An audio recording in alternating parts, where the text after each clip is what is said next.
Hi friends, അസ്സലാമു അലൈക്കും. പുതിയൊരു വീഡിയോയിലേക്ക് എല്ലാവർക്കും സ്വാഗതം. പാർട്ടി വെയർ ആയിട്ട് യൂസ് ചെയ്യാൻ പറ്റുന്ന ഒരു ഗൗണിൻ്റെ സ്റ്റിച്ചിങ് വീഡിയോയാണ് ഞാൻ ഇതിൽ കാണിക്കുന്നത്.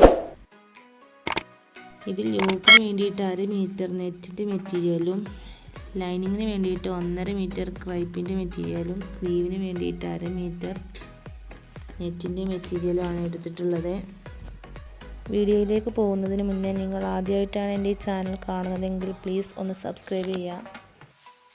ഇതിൽ സ്കേർട്ട് പാർട്ടിന് വേണ്ടിയിട്ട് 3 മീറ്റർ നെറ്റിൻ്റെ മെറ്റീരിയലും അതുപോലെ തന്നെ ലൈനിങ്ങിന് വേണ്ടിയിട്ട് 2 മീറ്റർ ക്രൈപ്പിൻ്റെ മെറ്റീരിയലാണ് ഞാൻ എടുത്തിട്ടുള്ളത്. ഇനി ഇതിൻ്റെ കട്ടിങ് എങ്ങനെയെന്ന് നോക്കിയാലോ. യോക്കിൻ്റെ ലെങ്ത്ത് 14 എടുത്തിട്ട് ഇതുപോലെ കട്ട് ചെയ്തെടുത്തിട്ടുണ്ട്. എന്നിട്ട് ഇതുപോലെ രണ്ടായിട്ടൊന്ന് മടക്കി വെക്കുകയാണ്. 3 ഇഞ്ച് നെക്കിൻ്റെ ലെങ്ത്ത്, 3.5 ഇഞ്ച് നെക്കിൻ്റെ വിഡ്ത്തും ഞാൻ മാർക്ക് ചെയ്തിട്ടുണ്ട്. ഇതിൽ ഷോൾഡർ 7 ഇഞ്ചും അതുപോലെ തന്നെ ആം ഹോളും 7 ഇഞ്ച് അടയാളപ്പെടുത്തുകയാണ്. ഇനി ഇതുപോലെ കട്ട് ചെയ്തെടുക്കണം. അനിയത്തിക്ക് വേണ്ടിയാണ് ഞാനിത് സ്റ്റിച്ച് ചെയ്യുന്നത്. നാളെ ഫ്രണ്ടിൻ്റെ കല്യാണം ഉണ്ടെന്ന് ഇപ്പോഴാണ് പറയുന്നത്. അപ്പോൾ പെട്ടെന്ന് തന്നെ ഞാൻ പോയി മെറ്റീരിയൽ വാങ്ങിയതാണ്. മെറൂണാണ് അവളുടെ ഫേവറേറ്റ് കളർ. അതുകൊണ്ട് കുറേ സെലക്ട് ചെയ്യാൻ നിന്നില്ല, ടൈമും ഇല്ലല്ലോ. രാത്രിയാണ് ഞാനിതിപ്പോൾ സ്റ്റിച്ച് ചെയ്യുന്നത്. എന്നാലും ഡ്രസ്സ് ചെയ്തപ്പോൾ നല്ല ഭംഗിയുണ്ട് കാണാൻ, അവൾക്കും നല്ല ഇഷ്ടമായി. ഇനി ചെസ്റ്റിൻ്റെ അളവ് 16ഉം ഷേപ്പ് 14ഉം മാർക്ക് ചെയ്ത് കൊടുക്കണം. ഇതിൽ നിങ്ങളുടെ അളവ് എങ്ങനെയാണോ അതിനനുസരിച്ച് കൂട്ടുകയോ കുറയ്ക്കുകയോ ഒക്കെ ചെയ്ത് കൊടുത്താൽ മതി. അപ്പോൾ യോക്ക് പാർട്ടിൻ്റെ കട്ടിങ് കഴിഞ്ഞ് ഇതുപോലെ ലൈനിങ് ക്ലോത്തും കട്ട് ചെയ്തെടുക്കുക. ഇതിൽ നെക്കിൻ്റെ ആ ഭാഗം കട്ട് ചെയ്യുന്നില്ല.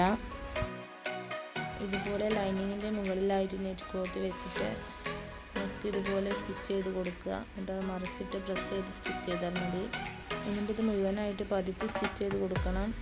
ഇനി ഇത് സ്ലീവിന് വേണ്ടിയിട്ടാണ്. സ്ലീവിൻ്റെ ലെങ്ത്ത് 18 എടുത്തിട്ടുള്ളത്. ഇതുപോലെ കട്ട് ചെയ്തെടുക്കണം. ഇതുപോലെ തന്നെ ലൈനിങ് ക്ലോത്തും കട്ട് ചെയ്യാണ്. ഇനി ഇതും ഇതുപോലെ വെച്ചിട്ട് പതിച്ചൊന്ന് സ്റ്റിച്ച് ചെയ്ത് കൊടുക്കുക. എന്നിട്ട് ഇതിൻ്റെ താഴെയായിട്ടൊന്ന് മടക്കി സ്റ്റിച്ചിട്ട് കൊടുക്കണം. അപ്പോൾ യോക്ക് പാർട്ടിൻ്റെ സ്റ്റിച്ചിങ് ഇതുപോലെ ആയിട്ടുണ്ട്. ഇനി സ്ലീവ് ഒന്ന് അറ്റാച്ച് ചെയ്ത് കൊടുക്കുകയാണ്. അപ്പോൾ ഈ ഭാഗം ഏകദേശം സ്റ്റിച്ചിങ് കഴിഞ്ഞിട്ടുണ്ട്. ഇനി ഇതിൻ്റെ സ്കേർട്ട് പാർട്ടാണ് സ്റ്റിച്ച് ചെയ്യാനുള്ളത്. അതെങ്ങനെയെന്ന് കാണാം. സ്കേർട്ട് പാർട്ടിൻ്റെ നെറ്റ് ക്ലോത്ത് ലെങ്ത്ത് ഞാൻ മുഴുവനായിട്ട് എടുത്തിട്ടുണ്ട്. ഇതിൽ ഞാൻ പഴയ പോലെ ഞൊറിവിട്ട് കൊടുക്കുകയല്ല. ഇതിൻ്റെ മുകളിലായിട്ട് ഇതുപോലെ ഒരു വലിയ സ്റ്റിച്ച് ഇട്ട് കൊടുത്ത് ഇത് നൂല് വലിക്കുകയാണ് ചെയ്യുന്നത്. എന്നാൽ നല്ല കുഞ്ഞു പ്ലീറ്റ്സ് ആയിട്ട് കാണാൻ നല്ല ഭംഗിയായിരിക്കും. ഇതിൻ്റെ ലൈനിങ് ക്ലോത്ത് ഇതുപോലെ നൂല് വലിക്കേണ്ട ആവശ്യമില്ല, കുഞ്ഞു ഞൊറിവിട്ട് കൊടുത്താൽ മതി. അങ്ങനെ ഞാൻ ഇതിൻ്റെ ഷേപ്പ് ഒന്ന് മാർക്ക് ചെയ്ത് കൊടുക്കുകയാണ്. നേരത്തെ പറഞ്ഞ അളവിൽ തന്നെ നിങ്ങളുടെ അളവ് നോക്കിയിട്ട് അതിനനുസരിച്ച് മാറ്റം വരുത്തിയാൽ മതി. അങ്ങനെ ഈ ഗൗണ് പെട്ടെന്ന് തന്നെ സ്റ്റിച്ച് ചെയ്ത് കഴിഞ്ഞിട്ടുണ്ട്. എല്ലാവരും ഇതൊന്ന് ട്രൈ ചെയ്ത് നോക്കണം.